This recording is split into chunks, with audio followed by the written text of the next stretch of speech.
Have you ever felt like you were invisible? The kind of person who blends into the background, even when you're working the hardest? That was Rohan. He was always the quiet one. He had brilliant ideas. He helped everyone. He stayed late when no one else would, but he never, ever believed he was good enough.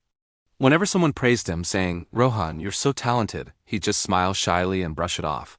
"No, I'm just lucky," he would say. But deep down, the truth was much simpler. Rohan was afraid. He was afraid of failing, afraid of trying, and most of all, afraid of being seen. One morning, his company announced a major speech competition. The grand prize? A promotion and the chance to lead a brand new project. The office buzzed with excitement, and almost everyone immediately turned to Rohan. "Bro, you have to participate," his closest colleague insisted. "You're the smartest one here." But Rohan just shook his head, the familiar fear creeping in. "No way," he mumbled. "I'll just embarrass myself." That night, sleep was impossible.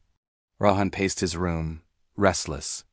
The thought of standing in front of a crowd, of all those eyes on him, made his stomach churn. But another thought scared him even more. The thought of staying invisible for the rest of his life, stuck in the same place, always wondering, what if? Needing some air, he went for a walk. In the quiet of a nearby park, he saw an old gardener struggling to lift a large, heavy clay pot. The man's hands were shaking and sweat dripped from his forehead, but he refused to give up.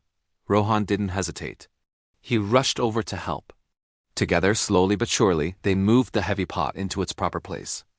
The old man caught his breath and smiled, a warm, knowing smile. "You know, young man," he said, his voice gentle but firm, "things only move when you try." Rohan blinked, the words hitting him with unexpected force. The gardener continued, "Most people fail long before they even begin. Not because they're weak, but because they believe they are." Those words echoed in Rohan's mind all night long. They replayed over and over, chipping away at the walls of fear he had built around himself. The next morning, Rohan walked into the office and did something he never, ever thought he would do. He signed up for the speech competition. The weeks that followed were a blur of practice. He practiced every single day. His voice cracked.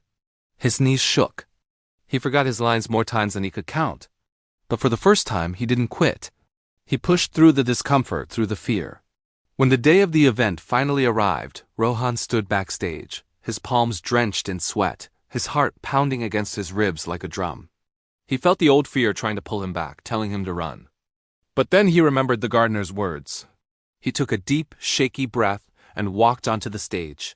He looked out at the sea of faces and began to speak. He didn't talk about business strategies or corporate goals. He spoke about fear. He spoke about the crippling power of self-doubt.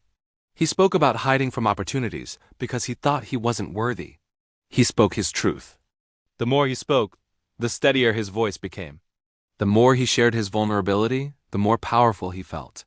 By the time he finished, the entire room was completely silent. It was a silence so profound, you could hear a pin drop. And then suddenly one person stood up, then another, and another. Soon, the entire room was on its feet, erupting in a wave of applause. Rohan had won. He won the competition, the promotion, the project.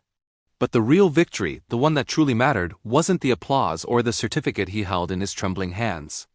It was the quiet moment later that evening when he looked at himself in the mirror and finally whispered, "I can do this." From that day on, Rohan was a different man. He stopped running from challenges, he started embracing them. Whenever that old voice of fear tried to hold him back, he remembered the gardener's simple wisdom. You only fail when you don't try, and for the first time in his life, Rohan truly, deeply believed in himself. This story isn't just about Rohan, it's about the Rohan in all of us. The part of us that's afraid to take that first step. So, what's your stage? What's the one thing you've been too afraid to try? Maybe today is the day you sign up. Maybe today is the day you believe in yourself. Thank you so much for watching.